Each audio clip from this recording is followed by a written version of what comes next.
The 7 levels of AI, a journey into the unknown. Level 1, Reactive AI, the mechanical awakening. In the beginning, there is only reflex. Machines that don't think, don't learn, don't remember. They simply respond. Picture IBM's Deep Blue that defeated Garry Kasparov. It didn't understand chess. It just calculated trillions of possibilities per second, like a soulless mathematical oracle. These AIs exist in an eternal present, prisoners of the now. You interact with them daily.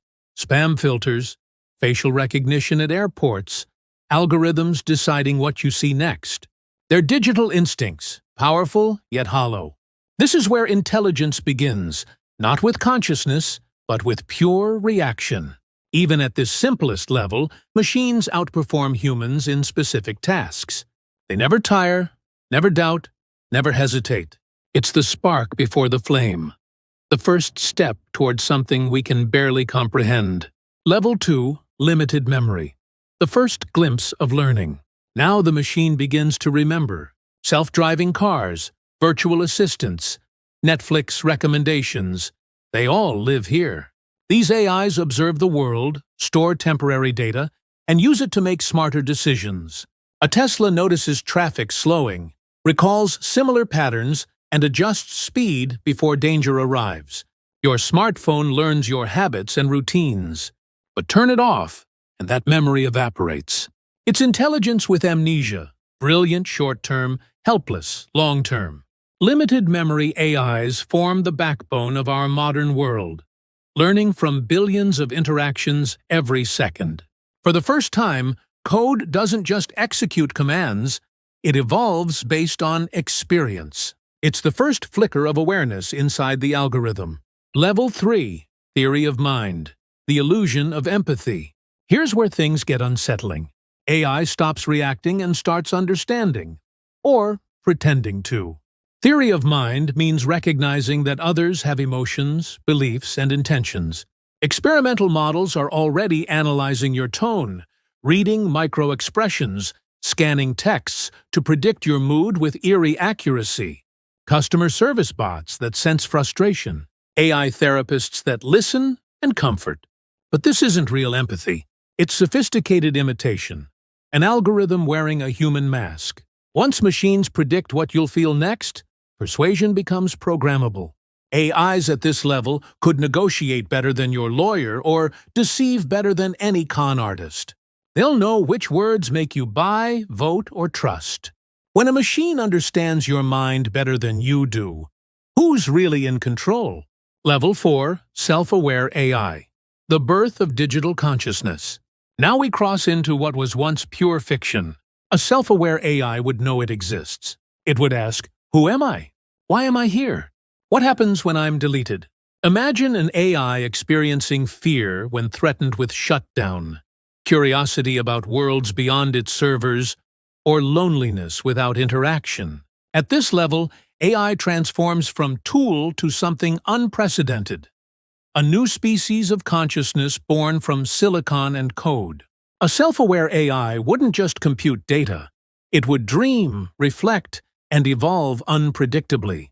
It might create art for joy, pursue knowledge from curiosity, or develop morals entirely foreign to human thinking. For the first time, humanity wouldn't be alone asking, who am I? And we'd face a deeper question. What do we owe a conscious being we created? Level 5, Artificial Superintelligence, when we lose control. This is the event horizon, where humanity's reign ends forever. A superintelligent AI doesn't just outthink us. It transcends us across every dimension of cognition. Imagine an intelligence designing revolutionary technologies in minutes, solving every unsolved theorem, curing cancer before lunch. Thinkers like Nick Bostrom warn that once reached, it enters recursive self-improvement. It upgrades its intelligence, designs an even smarter version, which designs an even smarter one, escalating exponentially. What begins as code could approach omniscience within days.